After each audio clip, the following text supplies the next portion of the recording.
when you think of a guy like Floyd Mayweather, you think of undisputed. This guy I have on screen with me, Mr. Isaiah Houston, is the undisputed best wide receiver in the NFL. Isaiah, how we doing today, the dog? I'm great, man. I appreciate that title. I'll definitely take it. Yes, sir. Man, kind of going right after, you re-signed with Arizona. I was really, really surprised when I saw, you were in talks with coming back with them. What led to that decision? Yeah, so I had a few AFL teams call me, and with the AFL coming back, obviously, I saw the AFL growing up and watched them play on TV when the Rattlers were in the AFL back in the day. So and just gave me some thought for sure, and trying to get into XFL, USFL with that merger and everything going on right now, it's kind of been quiet on that end. Got called by a couple CFL teams last week, so that is a possibility as well. But as far as arena ball goes, I just believe, man, the Arizona Rattlers are the best arena organization there is, and have the best fan base, the best environment. Been established and going for 30, 31 years now. So great ownership from the top down. And they also, worked some things out with me, you know, uh with my brand here locally, growing up here, going to school here. I have a pretty good following here locally, so they helped me kind of work some things out and made it kind of too good for me to pass up. So I'm happy to be back with the Rattlers, man, and excited to chase this championship. Definitely. Let's dive into your high school career. The accolades that you had in high school, and tell us about how that has helped you in your college career and let alone going into your seasons with the Rattlers. For sure. So I grew up here in Arizona. Played at the highest level here in Arizona. At the time was called Division One. Now it's six. They went back to the 6A, 5A. So I was an all-state athlete. Played receiver, defensive back, even a little quarterback, return kicks. I think my senior year, I was the only person in the state to be named all conference at three different positions: receiver, returner, and defensive back. So just being all over the field and never coming off the field, I think it just allowed me to kind of showcase my athletic ability and my talent on both sides of the ball that gained a lot of interest and, kind of has allowed me to keep playing as a professional now. One thing I noticed about you, Isaiah, is your family support, man. That's unbeatable. Your father, Mark, he's always on Twitter, promoting your brand. How much does his support mean to you? Yeah, I mean, my dad, he coached me growing up, was my Pop Warner coach when I was 8. He played quarterback up at NAU, Northern Arizona University. So I was a quarterback growing up, and then in high school, my sophomore year, I played varsity, so I ended up switching to defensive back and receiver. But yeah, man, my dad's always been in my corner, been supportive, has always, believed in me and thought I could play at the highest level, and so he's, just a proud father trying to do what he can to help his son. And my grandma as well has been there every game since I was a little kid. My mom as well, my sister. So like you said, huge family support on my side, and I definitely wouldn't be where I am without them.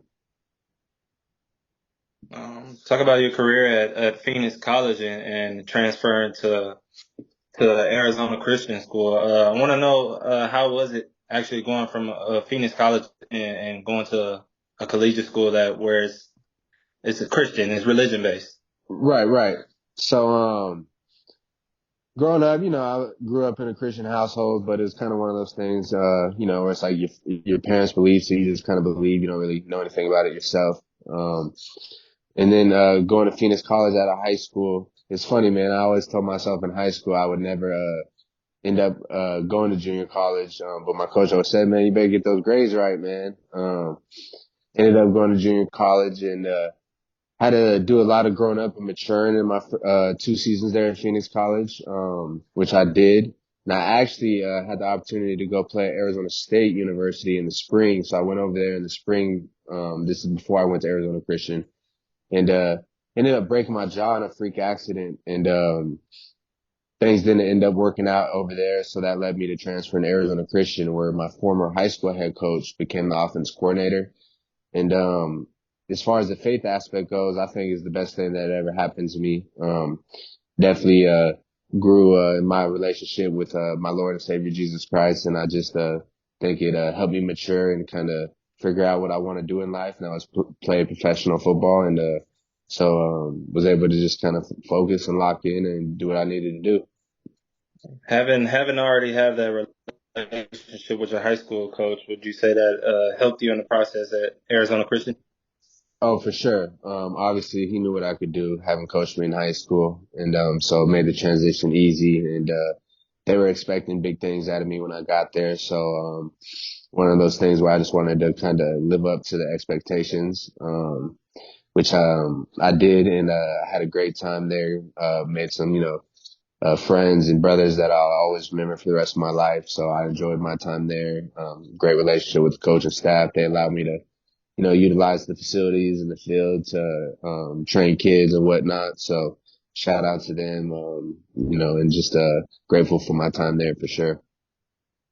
That's really awesome to hear. And, similar to how OJ beat the Chargers, you kind of have to beat the politics. Because I know Oh, for they sure. probably better than half the receivers in that XFL, USFL, whatever the hell they call it. But how Yeah. do you kind of stay locked in despite all the politics? Yeah, it's tough, man, to be honest with you. Obviously coming from a small school, NAIA school like Arizona Christian, wanted to play professional. And, my senior year, after the first 3 games, I was leading the country NAI in receiving. Unfortunately, lacerated my kidney, diving for the football, landed on it, and, ended up cutting my kidney. Was supposed to have surgery. Thank God, ended up not having to have surgery, got to keep my kidney. But that cut my senior season short there. But at the time I had met with the Detroit Lions scout, had came by a couple times, and, Indianapolis Colts. So I was gaining some NFL interest, despite being at a small school. And, then to get hurt, and then deal with the politics of trying to get a workout after that. And, um, it just, it's a tough business, especially for somebody like myself. Like I said, coming from a small school. And so you got to just stay dedicated, know it's going to be a hard road. So you can't let, the downs really deter you. Just got to put in the work, stay ready, and know that opportunity will end up, come calling if you just stay ready. So that's what I did, man. And, here we are. Being the receiver as you are, would you say that there's someone that you imitate your game after? Is there anyone who have, made Yeah, not made you who you are, but has something you want to predicate yourself as? for sure. No, it's funny, being a white boy, I'll say, I think I get, kind of stereotyped into the Wes Welker, the Julian Edelman type of receivers, which, they're great players and, great receivers. But I think I actually bring a little bit, different type of game. I 100%, can play in the slot, and that's probably where I would play at the NFL level, just, being a 5'11", 6 foot on the border guy, 190 pounds.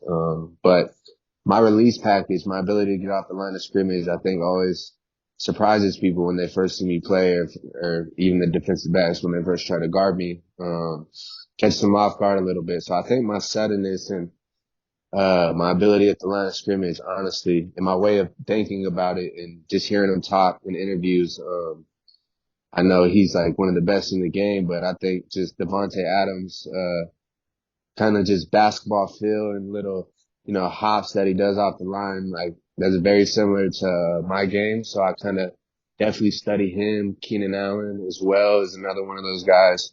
Chris Olave.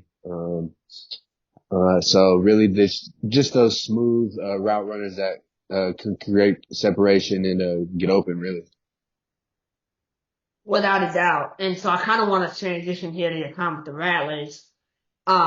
Obviously the Rattlers are playing like fantasy football when it comes to the quarterback room. You traded Drew Powell to Tucson. He went on to do his own venture. And then you got Ramon Atkins, and now you have Dalton Sneed. You have all these guys. What was your relationship last year with Drew, and how much are you looking forward to this upcoming quarterback battle? Yeah, man. Shout out to Peasy, man. Drew, that's my boy. Obviously league MVP multiple times, all-time leading, touchdown scorer in Arizona Rattlers history, which is, quite an accomplishment with the Rattlers history. So had a great relationship with Drew. Excited for him and his future. I hope, he does great things over there in Orlando. Um, Dalton and Ramon, I had the chance to meet both of them, one time. Both seem like great guys. Excited to have them both. I know they're both talented. Dalton obviously coming off a championship with the Bay Area, and Ramon having a great year in Tucson last year. Excited for the future with them, and Dalton kind of being a local boy like myself. We've had the chance to kind of get some work and throw, so definitely can spin the ball. So excited, man. It should be a great year. And this will be my last question for you.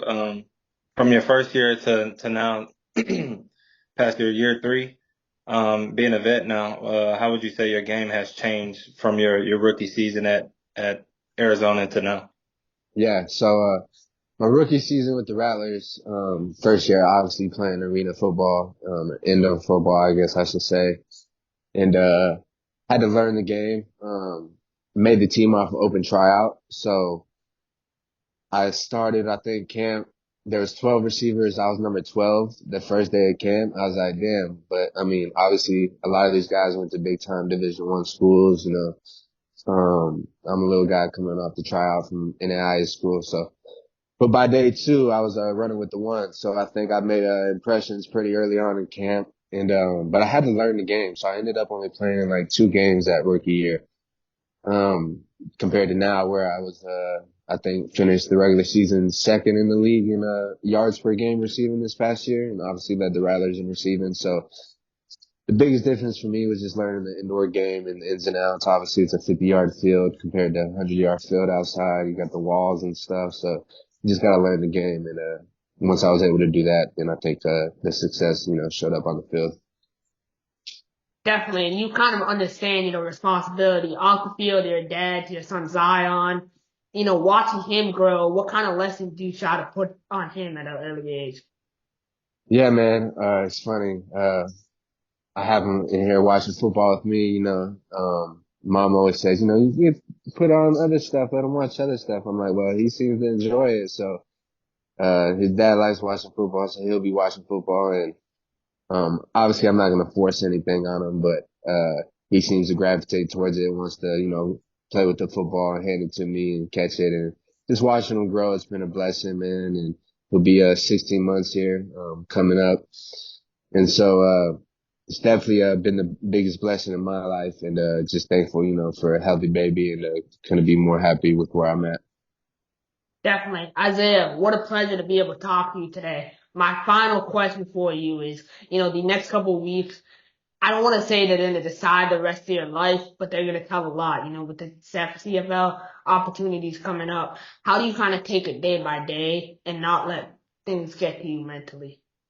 Yeah, so obviously, we kind of touched earlier about my faith, man. I trust God's plan for my life and purpose, and I know He'll put me where He wants me. He's carried me this far. So I trust that, and how I can control what I can control is just going to the gym every day, making sure I stay ready. I have a great mentor and trainer. His name is Chad EK. Quick shout out to him. He was in the Olympics, was actually you can search him, the lightest person to ever bench 300 pounds. I think it was like 106 pounds or something, little guy. But shout out to him, man. He helps me, stay ready in the gym, and, that's all I can control. So the rest is in God's hands, and hopefully, these coaches want a playmaker and an elite receiver on their team, they'll give me a call. If not, then we'll be back with the Rattlers. So Definitely. Best of luck, Isaiah. I appreciate it, man. Y'all have a great one. Thanks for having me on. You too.